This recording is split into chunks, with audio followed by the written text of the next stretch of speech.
اعوذ باللہ من الشیطان الرجیم بسم اللہ الرحمن الرحیم۔ السلام علیکم ورحمۃ اللہ وبرکاتہ۔ محترم سامعین، کیسے ہیں آپ سب؟ امید کرتے ہیں کہ آپ سب اللہ تعالیٰ کے فضل و کرم سے ٹھیک ٹھاک اور خوش ہوں گے۔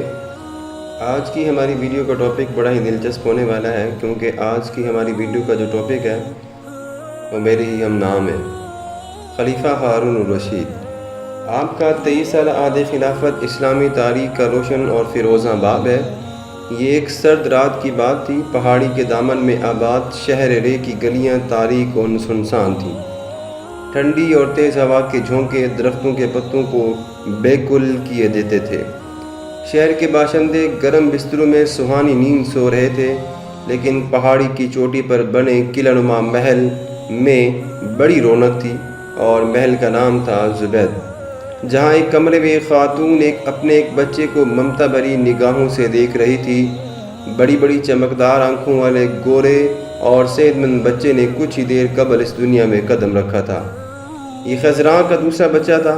خیزراں جو خلیفہ وقت ابو جعفر المنصور کے صاحبزادے محمد بن منصور المہدی کی رفیقہ حیات تھیں، ان کے بارے میں ہے۔ آپ لوگوں نے اگر ابھی تک ہمارے چینل پر ابو جعفر المنصور کے بارے میں ویڈیو نہیں دیکھی تو ڈسکرپشن میں لنک موجود ہے، آپ وہاں پہ جا کر وہ ویڈیو ضرور دیکھیں۔ محمد بن منصور نے اپنے بچے کا نام ہارون رکھا۔ ہارون اپنی زندگی کے دوسرے سال میں داخل ہوئے تو بھائیوں اور اپنے ہم عمر دیگر بچوں کے ساتھ جو ان کے باغات تھے وہ باغات میں کھیلنے کودنے لگے۔ انہیں فصیل پر جا کر شہر کا نظارہ کرنے سے بڑی دلچسپی تھی۔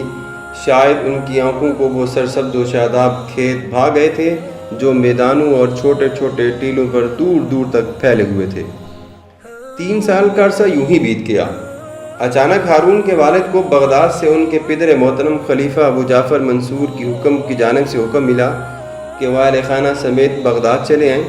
محمد بن منصور نے اہل خاندان کو تیاری کا حکم دے دیا، رخت سفر باندھا اور ایک فوجی لشکر کی حفاظت میں یہ قافلہ روانہ ہو گیا۔ ننھے ہارون بھی اس قافلے میں ایک مسافر تھے، جن کی معصوم نگاہوں نے اب تک رے اور اس کے مضافات سے آگے کچھ نہ دیکھا تھا۔ یہ سفر بڑا ہی تھکا دینے والا اور پرصعوبت تھا۔ راستے میں کئی بڑے پہاڑ آتے تھے۔ 151 ہجری کے ماہ شوال اکتوبر 767 عیسوی میں یہ قافلہ باب خراسان کو پار کر کے بغداد کی حدود میں داخل ہوا، اور قافلے کے شرکاء بغداد کے نواح میں واقع بستی رصافہ میں جا ٹھہرے۔ سفر کی تھکان دور کرنے کے بعد محمد بن منصور اپنے والد ابو جعفر منصور کی خدمت میں اپنے تینوں بچوں سمیت حاضر ہوئے۔ دادا نے تینوں پوتوں موسیٰ، علی اور ہارون کو اٹھا کر سینے سے لگا لیا اور انہیں بوسہ دیا۔ ان دنوں میں انہیں ہارون کی خوبصورتی نے بہت متاثر کیا، اور پھر اس ننھے پوتے کی آنکھوں کی چمک، انہوں نے ہارون کو پھر سے گود میں بٹھا لیا اور اسے غور سے دیکھنے لگے۔ انہوں نے اپنے بیٹے محمد بن منصور سے کہا، میرا یہ بیٹا انشاءاللہ سیرت صالحہ کا مالک اور صاحب اقتدار و اختیار بنے گا۔ محمد بن منصور نے پوچھا، کیا آپ نے اس کی کس ادا سے آپ نے اس کی اندازہ لگایا ہے؟ کیا آپ نے اس کی کسی ادا سے اندازہ کیا؟ منصور نے جواب دیا، میں ابھی سے اس طرح کے آثار دیکھ رہا ہوں۔ اس کے اندر اپنے باپ اور دادا کی گفتگو سے بے نیاز ہارون بڑے مزے سے دادا کی گود میں بیٹھے دادا کو ہی دیکھے جا رہے تھے۔ ابو جعفر منصور نے دعا کے انداز میں اپنی جس خواہش کا اظہار کیا تھا وہ پوری ہوئی۔ تقریباً 23 برس بعد ہارون مسند خلافت پر بیٹھ گئے۔ انہوں نے 23 سال سے زائد مدت تک گراں بار کی ذمہ داری اپنے کندھوں پر اٹھائی، اور اپنی اچھی سیرت اور حسن انتظام کے ذریعے مملکت اسلامیہ کو ترقی اور خوشحالی کی شاہراہ پر گامزن کر دیا۔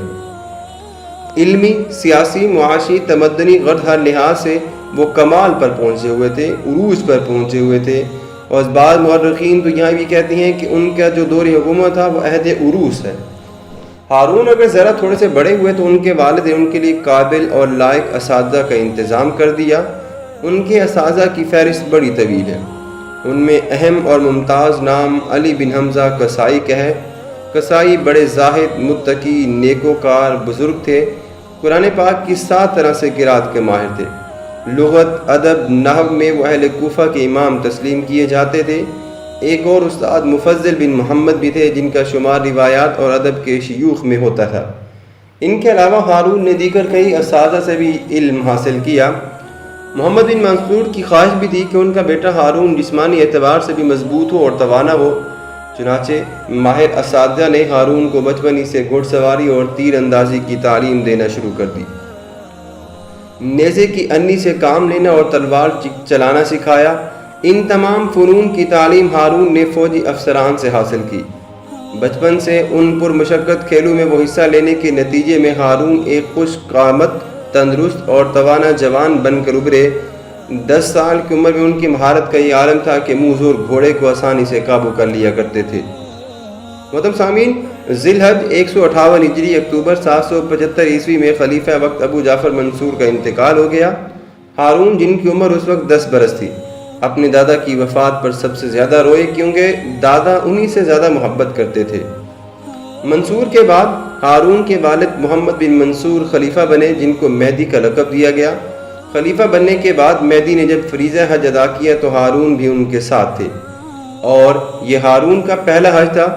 اس سفر میں خلیفہ ہارون کی تربیت اور رہنمائی کے لیے خلیفہ مہدی نے ایک قابل شخص ابان بن صدقہ کو مقرر کر دیا تھا۔ ابان بن صدقہ نے ہارون کو حج کے مناسک کی تعلیم دی اور جہاں وہ گئے وہاں کی تاریخ سے بھی انہیں باخبر کیا۔ 14 سال کی عمر میں ہارون نے اس مبارک سفر سے بہت کچھ حاصل کیا، جو کہ اس سے پہلے اس نے کہیں سے بھی حاصل نہیں کیا تھا۔ اب 16 سال کی عمر میں ہارون کو پہلی بار ایک بڑی جنگ میں حصہ لینے کا موقع ملا، اور وہ بھی اس شان سے کہ رومیوں کے خلاف ہونے والی اس جنگ میں اسلامی فوج کی قیادت انہی کو کرنی تھی۔ اس جنگ میں ہارون کی مدد کے لیے بڑے منچے ہوئے ماہرین جنگجو بھی موجود تھے۔ ہارون جب فوج لے کر روانہ ہوئے اور حدود روم میں ایک بڑے قلعہ سمالو کا محاصرہ کر لیا، جھڑپیں شروع ہو گئیں۔ محاصرہ تقریباً 38 دن تک جاری رہا۔ قلعے والوں نے بھوک پیاس سے تنگ آ کر ہتھیار ڈال دیے۔ ہارون نے جزیہ اور مال غنیمت لے کر فاتحانہ شان سے وہ واپس وہاں سے لوٹ آئے اور میدان جنگ مار لیا۔ کچھ عرصے بعد ہارون کے والد نے فیصلہ کیا کہ ہارون کی شادی ان کی چچا زاد بہن زبیدہ سے کر دی جائے۔ زبیدہ کا اصل نام امت العزیز تھا اور یہ بڑی اچھی خاتون تھی، اور آپ نے نہر زبیدہ کے بارے میں ضرور سنا ہوگا۔ انشاءاللہ اگر ہمیں ٹائم ملا تو ہم ضرور نہر زبیدہ پر ایک چھوٹی سی ویڈیو بھی بنائیں گے۔ ان کے والد کا انتقال ہو گیا تھا، اور اس وقت ہو گیا تھا جب امت العزیز صرف 3 سال کی تھی۔ اس کے بعد دادا منصور نے اس بچی کی پرورش اپنے ذمہ لے لی۔ یہ بچی نہایت خوبصورت، نازک اندام، دراز قد اور گھنے بالوں والی تھی۔ دادا اسے پیار سے زبیدہ کہنے لگے۔ زبد عربی زبان میں مکھن کو کہتے ہیں، اور امت العزیز کی جسمانی نزاکت اور رنگ و روپ کی وجہ سے ان کا نام بھی زبیدہ ہی پڑ گیا تھا۔ زبیدہ بہت اچھی خاتون تھی۔ انہوں نے قرآن پاک پڑھا اور اس کا ایک بڑا حصہ حفظ بھی کر لیا تھا۔ ادب کی تعلیم حاصل کی۔ سیرت اور تاریخ پر ان کی وسیع نظر تھی۔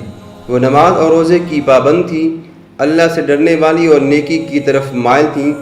جس وقت بغداد میں ہارون کی شادی کے انتظامات ہو رہے تھے اور شہر میں جشن کا سماں برپا تھا، اسی وقت ایک فوجی سردار عبدالکبیر بن عبدالحمید نے روم کی سرحد پر حملہ کر دیا۔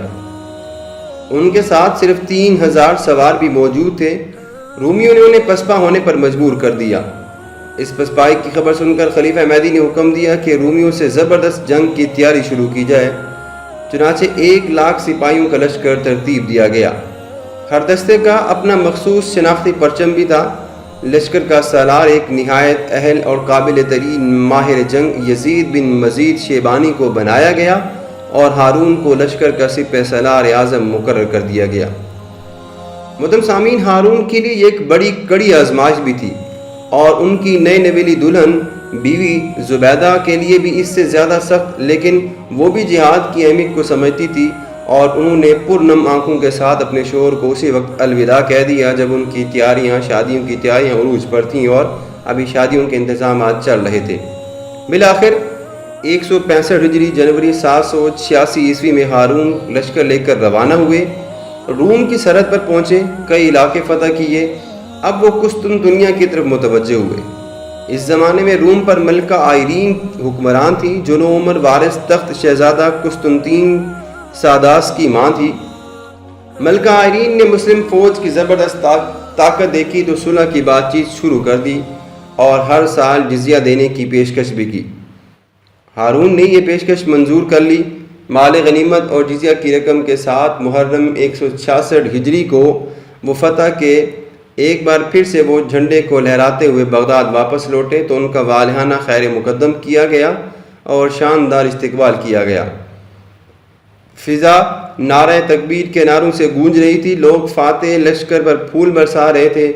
ہارون کی والدہ خیزراں قصر خلافت کی کھڑکی سے عوام کا جوش و خروش دیکھ رہی تھی، اور ہارون کی شریک زندگی زبیدہ ایک کمرے میں آ بیٹھی اور آنے والے لمحات کے تصور میں وہ کھوئی ہوئی تھی۔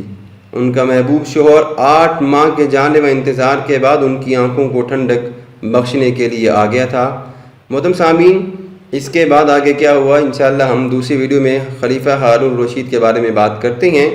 آج کی ویڈیو یہیں تک ہے، اپنا بہت سارا خیال رکھیے گا، اس ویڈیو کو ضرور آخر تک دیکھیے گا۔ اللہ حافظ۔